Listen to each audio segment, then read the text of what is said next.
నల్గొండ జిల్లా వేములపల్లిలోని బుగ్గబావి గూడెం వద్ద రోడ్డు ప్రమాదం జరిగింది.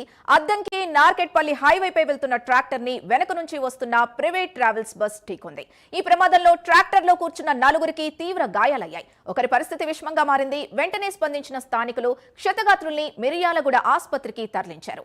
ప్రమాదం జరిగిన సమయంలో బస్సులో 45 మంది ప్రయాణికులున్నట్టు పోలీసులు చెబుతున్నారు. మేము సగం ఇక్కడికి వచ్చిన తర్వాత అందరూ ఫుల్ డీప్ స్లీప్ లో ఉన్నాము.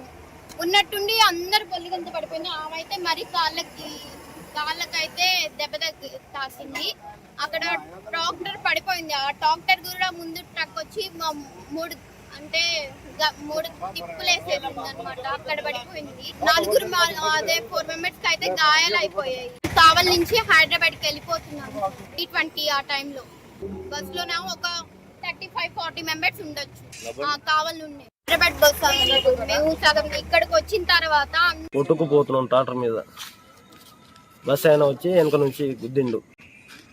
5 గాయాలు తగిలింది. ఒకరికేమో చేయి ఎరిగింది, కాలు మీద దెబ్బలు తగిలింది, తిలకాయ మీద. ఇంకోటి ఏమో నడు మీద దెబ్బలు తగిలింది. బస్సు ఏం బస్సు ప్రైవేట్ బస్ కొట్టుకుపోతున్నాం ట్రాక్టర్ మీద.